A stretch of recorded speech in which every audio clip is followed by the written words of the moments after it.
जय अम्बे जय गुरुदेव। आज हम लोग अंतर्राष्ट्रीय श्री विद्या पीठम के बारे में थोड़ी माहिती प्राप्त करेंगे। जो यह अंतर्राष्ट्रीय श्री विद्या राजराजेश्वरी पीठम लखनऊ के अंदर में उपस्थित है, वह हकीकत में श्री राजराजेश्वरी पीठम कड़ी एवं श्री कान्यकुब्ज पीठ कानपुर एवं श्री ललिता पीठ नैमिषारण्य के साथ में ही यह पीठ भी उन्हीं के विचारों को और उसके अंडर में ही कार्यरत है। और साथ में यह जो श्री विद्या राजराजेश्वरी पीठम है, उसका उद्देश्य जन समुदाय के लिए श्री विद्या के विचारों को फैलाना एवं श्री विद्या की जो उपासना पद्धति है उसके बारे में लोगों को अवगत कराना, तथा जो कि गुरुगम्य एवं गोपनीय पद्धति से जो श्री विद्या का प्रचार प्रसार लोगों के अंदर नहीं है, उसके बारे में लोगों को जानकारी देना और लोगों को उसमें मोटिवेट करने का है। और जो यह श्री विद्या का राजराजेश्वरी पीठम कड़ी के अंदर हम लोगों के अलग अलग प्रकार के लक्षार्चन, दीपार्चन के उत्सव एवं अष्टमी, पूर्णिमा इत्यादि पूजन इत्यादि भी होते हैं। तो उसी का एक जो शाखा है वह लंदन के अंदर में भी उपलब्ध है। वहाँ पर श्री विद्या के लगभग 500 या उससे अधिक भी शिष्य मंडल वहाँ पे मौजूद है। जो लोग अलग अलग पर्व की भी वहाँ पे वो लोग सेलिब्रेशन करते हैं। और यहाँ पर उसी प्रकार से भी यहाँ पे हम लोगों का प्रयास है। यहाँ हम लोगों का शारदीय नवरात्र में यह चतुर्थ सत्र यहाँ पे लक्षार्चन का आयोजित होता है। तो हम शारदीय नवरात्र में इंटरनेशनल राजराजेश्वरी पीठम के अंदर लखनऊ में हम लोग यहाँ पर लक्षार्चन का महोत्सव आयोजित करते हैं, जिसमें प्रथमा तिथि से नवमी तिथि पर्यंत भगवती के सहस्त्र नाम के द्वारा अलग अलग द्रव्यों से भगवती का पूजन होता है। और श्री यंत्र के ऊपर भगवती के प्रत्येक नाम के द्वारा अर्चन करके हम लोग वहाँ पर लक्षार्चन संपन्न करते हैं। अभी हम लोग श्री के बारे में, श्री विद्या के बारे में थोड़ी जानकारी प्राप्त करते हैं। हकीकत में शास्त्र के अंदर श्री के बहुत मतलब बताए गए हैं। श्री जो है उसका मतलब है सौंदर्य, श्री का मतलब है उद्यम, श्री का मतलब है साहस, श्री का मतलब है वीरता, श्री का मतलब है लक्ष्मी, श्री का मतलब है एक अदम्य तेज, जो कि भगवान गीता के अंदर भी कहते हैं, यद्यद विभूति मत्सत्वम श्रीमदुर्जितमेव वा तत्तद्देवावगच्छत्वम मम तेजोंश संभवम। यह भगवान की श्री जो है उससे संबंधित उपासना कि जो हकीकत में भोग एवं मोक्ष को प्रदान करती है। शास्त्र में कहते हैं यत्रास्ति भोगो न तत्र मोक्षः, यत्रास्ति मोक्षः न तत्र भोगः, श्री सुंदरी साधन तत्पराणाम भोगश्च मोक्षश्च करस्तद्वैव। जो भोग उपासनाएं देती है वह कभी मोक्ष नहीं देती, जो मोक्ष देती है वह कभी भोग नहीं देती। लेकिन जो माँ त्रिपुर सुंदरी के सेवन में तत्पर रहता है वह साधक, श्री विद्या का साधक, भोग एवं मोक्ष को अनायास ही प्राप्त कर लेता है। तो यह जो श्री है, तो हम भगवान नारायण को श्रीपति कहते हैं, श्रीनाथ जी कहते हैं। हकीकत में जो श्री है वो भगवान नारायण को भी श्री की उपासना से प्राप्त हुई है। ऐसे श्री विद्या के 13 उपासक हुए, जिसमें भगवान अगस्त्य, लोपामुद्रा, भगवान नंदीश्वर, भगवान शिव, भगवान ब्रह्मा, भगवान नारायण, भगवान दुर्वासा जिनको क्रोध भट्टारक कहा जाता है, मनु महाराज एवं जो हम कहते हैं कि जो भगवान दत्तात्रेय, यह सभी महापुरुषों ने श्री विद्या की उपासना के द्वारा अपनी अपनी गुरु परंपरा के द्वारा श्री विद्या को अपनी लाइफ में, अपने जीवन में आत्मसात किया एवं उन्होंने इसीलिए अपना उत्तम पद भी प्राप्त किया और जन समुदाय में भी वह बड़े पूजनीय हुए हैं। तो यह जो श्री विद्या है, उस श्री विद्या को प्राप्त करना हकीकत में गुरुगम्य है। तो हर एक गुरु की एक उपासना पद्धति होती है एवं शक्ति संगम तंत्र कालीखंड के अनुसार काली तारा षोडशी स्तु क्रम विद्या विगामिनी।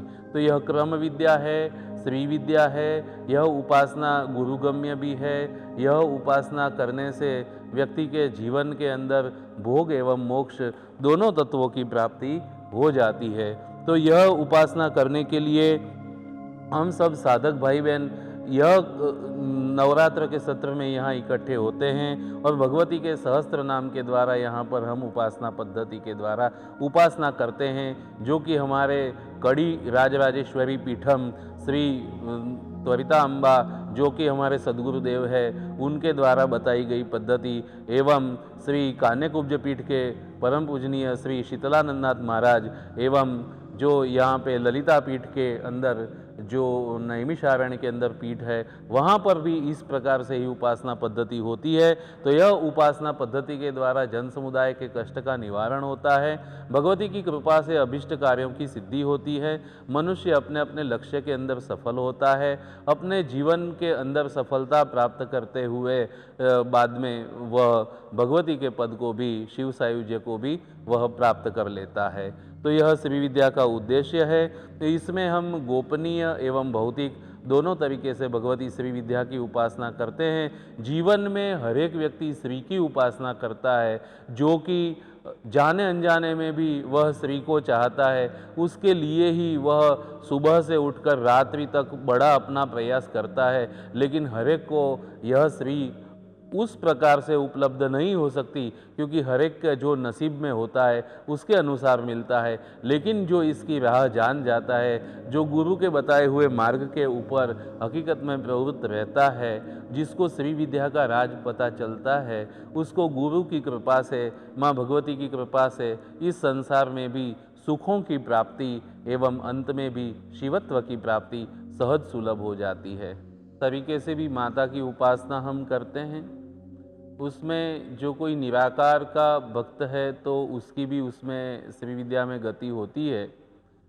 श्री विद्या की उपासना पद्धति में योग भी शामिल है, श्री विद्या की उपासना पद्धति में वेदांत भी शामिल है, श्री विद्या की उपासना पद्धति में भक्ति भी शामिल है, एवं श्री विद्या की उपासना पद्धति के अंदर हम तंत्र को भी शामिल करते हैं।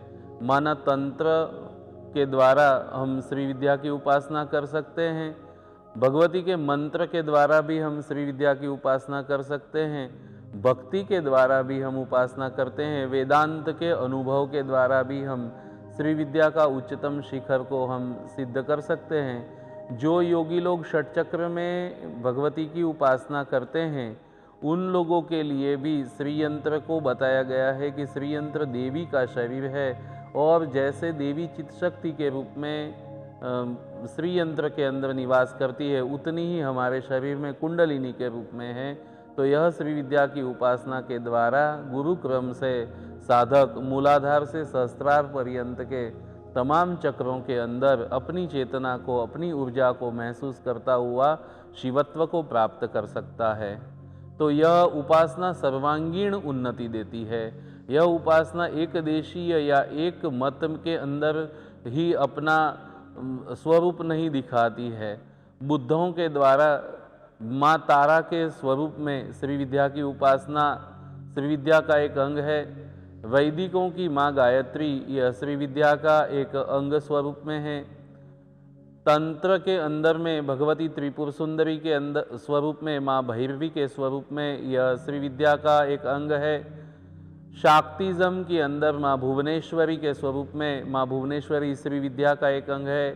शैविज्म के भगवान शिव एवं नारायण के द्वादशाक्षरी मंत्र की विद्या के स्वरूप में वह श्री विद्या का एक अंग है। उसी प्रकार से सारे देवी देवताओं को एक ही स्वरूप में यदि हम माने तो गणेश ग्रह नक्षत्र योगिनी राशि रूपिणीम देवीं मंत्रमयीं नवमीं मातृका सुंदरीं पराम भगवती स्वयं योगिनी स्वरूप भी है, सारी पीठों के स्वरूप है, भगवान गणेश के स्वरूप है, ग्रहों के स्वरूप है, नक्षत्रों के स्वरूप में है, सारे पीठोपपीठ देवताओं के स्वरूप में है, श्रीयंत्र के स्वरूप में है, श्री गुरु के स्वरूप में है, निराकार स्वरूप में है, साकार स्वरूप के अंदर है, वेदांत के परम लक्ष्य ब्रह्म के स्वरूप में है, एवं जो देवी के अथर्वशीर्ष के अंदर में देवी का जो पूर्ण रूप बताया गया है उसके रूप में भी हम श्री विद्या की ही उपासना करते हैं, तो यह श्री विद्या की उपासना मनुष्य मात्र का कल्याण करने वाली है। तो ऐसी उपासना यदि हम सब लोग हमारे जीवन में लाएंगे तो हमारे जीवन में सर्वांगीण उन्नति हो सकती है। यही हमारा श्री विद्या राजराजेश्वरी पीठम का उद्देश्य है। धन्यवाद।